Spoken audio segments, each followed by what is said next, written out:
You tell me, Tom. I'm just testing everyone now, just trying to catch people out, mate. No, it's been going on for a while, and it started last year. We thought we nipped it in the bud, but it's still consistently coming out at different times. You try and keep the circle of information pretty tight, and because, like I said, I always think I don't understand why people would do it, especially if they're so-called in our camp, because I don't know how it's helpful to us. It certainly doesn't seem to be helpful to us. I mean, sometimes for us, information is best kept within our sort of closed doors, because, like I said, we have oppositions who are trying to analyse us and try and see if they can get some extra information on us. So there are various ways you can find these things out, and you kind of hope that people come to their senses after a while. But like I said, it just continues to happen. So we'll get to the bottom of it. It feels like this an age-old story in football. Players who maybe aren't playing, they tell their agents. And we hear about something. Yeah. It sounds like this is something more specific. No, it's not. It's not. Definitely not agents, mate. The stuff that's coming out is pretty specific and pretty. The language used is not used by agents. Trust me. Right. In terms of like terminology, or Yeah. okay, and go on, mate. I'm not going to tell you, but anyway. yeah, I mean, what are you suspecting players then? No. I'm not suspecting anybody. What I'm saying, it's definitely not the players. No, it's not the players. So, because for me, the information that's getting out is information that. Look, I think I've always said here, especially with medical information, I'm really, really careful, because it's still, even though we're in the world of football, and I know everyone thinks that these things should be, carte blanche in terms of information flow, I'm still very respectful of people's medical records and how much information we actually give on certain things. And sometimes players don't want that information disclosed. It's simple as that. And the fact that it's getting out is unacceptable. From, like I said, a club perspective, because it doesn't help us. Not from the individual's perspective, it doesn't help him. And as a club, I just think, you know what, we've got enough challenges out there without adding more to ours. Just to clarify, it's injury information rather than tactical. It's a bit of everything, mate. Okay. And just one other question on a separate topic. Just, you asked about Sonny before. It feels like you often, I've asked questions about his leadership. He's going through a gold drought at the moment. He's scored a penalty a while ago, but from open play, no goals in his last 15 games. How is he?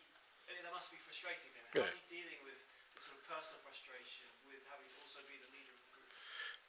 I think he's been able to separate both. Like, you're right, he's frustrated, because I think, like all attacking players, scoring goals and is a big part of their game, and certainly a big part of Sonny's game. I think his return over the last 10 years has been remarkable for a player in his position.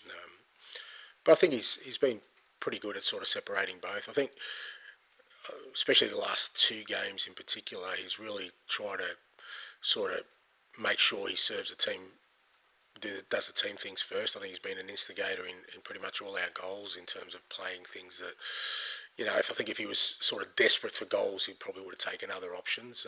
So I think as long as he does that, I think we'll get him into a position where, he was a bit unlucky with the strike he had last night, where he'll get the goals. But more important for me, I think, is that he continues to kind of do those team things, because I think with a lot of our football, the goals will come to the attacking players if they do the right things over and over again, rather than them having to individually sort of go out there and find them. You said you deal with it on the league, obviously. How will you deal with it? Internally, and hopefully you don't find out. But like you deal with anything, I think if people aren't doing the right thing, you deal with it. Is this something that could be the end of someone's time at all? It's not about that. It's not about. It's about trying to make us as a football club run as professionally as we possibly can in terms of information flow and the way we conduct ourselves. And I don't think any organisation, whether it be football or any other organisation, if you have people giving out what I think is sensitive information, particularly on the medical front or tactical front, then I just don't think it's right. So you need to address it. Have you had to deal with anything like this Yeah, that's always, it's always in football. Like you always get in that various ways, but certainly not as consistent as this. You know, usually when you address it the first time and you kind of address it with key people, people sort of understand. Okay, well, you know, we better sort of play heads in a little bit. But with this one, seems to be consistent, so we'll deal with it. This, I mean, just following on, this talks to culture, doesn't it? One of the most Yeah. important things any organisation, not just football. 100%, yeah, and that's that's the bit we're constantly, not just me, but the other people in the club, we're trying to change and trying to get the club to a place where, you know, there's a real sort of strong mentality and identity of who we are and protect that and sort of make sure that, you know, we have the right professional mindset in every aspect of, because, you know, to have success in football is very, very difficult. We know it's often fine margins. We saw that last night between success and not having success. And what you want to do is the things you can control. You know, try and do them to the best of your ability. I just wanted to just a bit of housekeeping as well, just in terms of Son's contracts. Is there anything at all that's moved since we last asked you about this?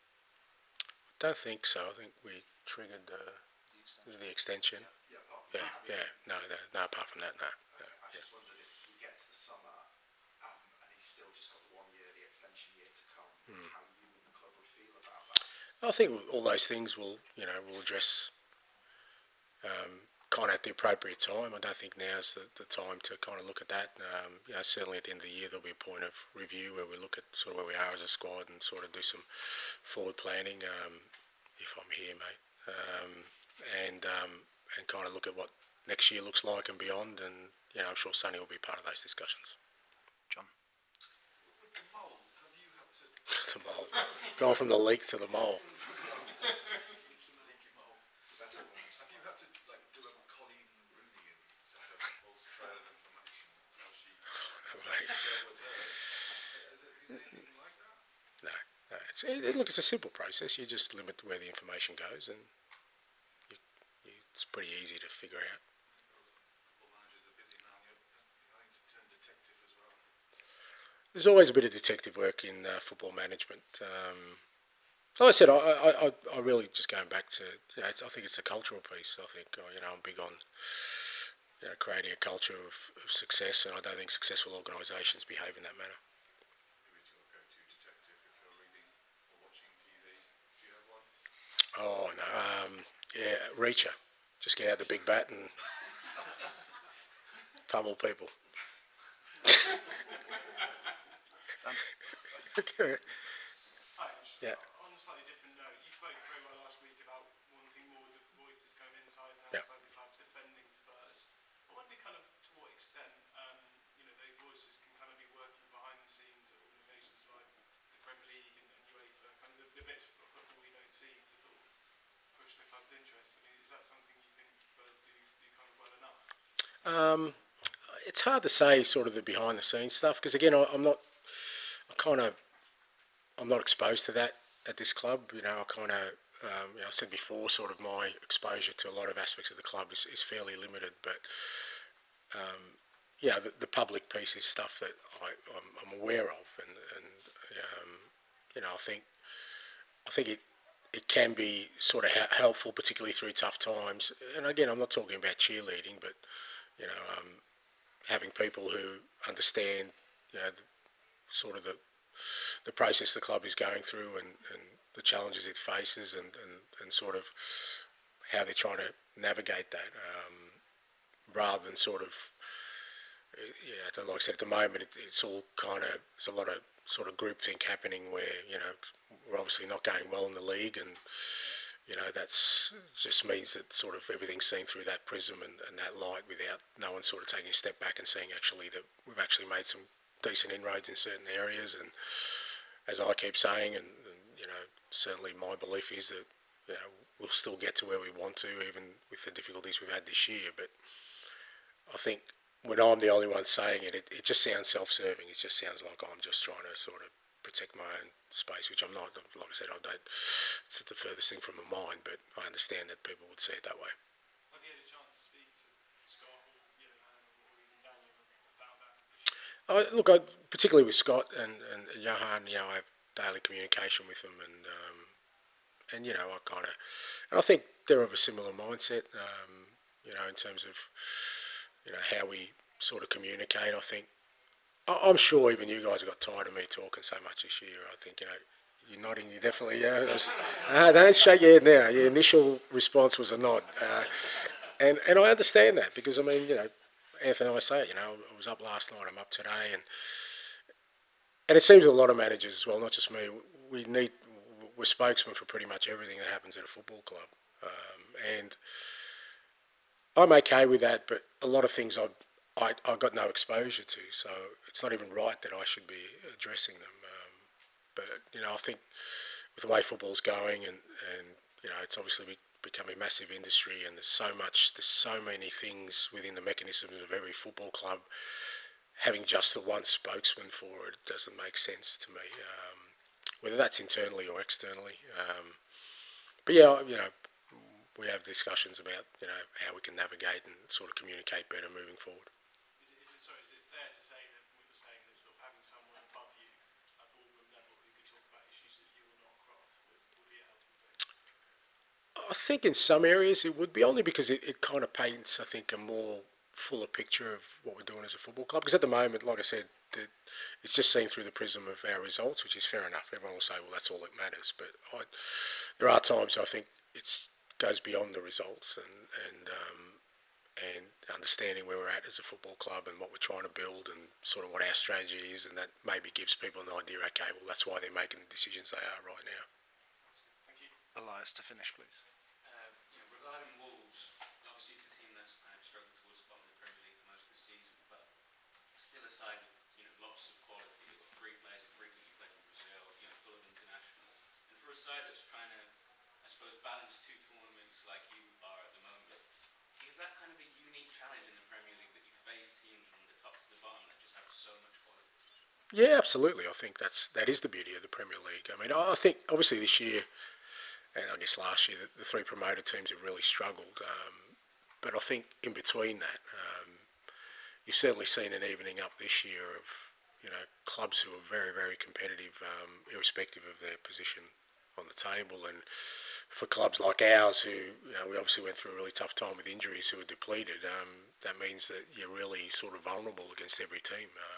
Potentially dropping points and not getting results. Because, like I said, the quality within even sides down sort of towards the bottom end of the table is still very, very high.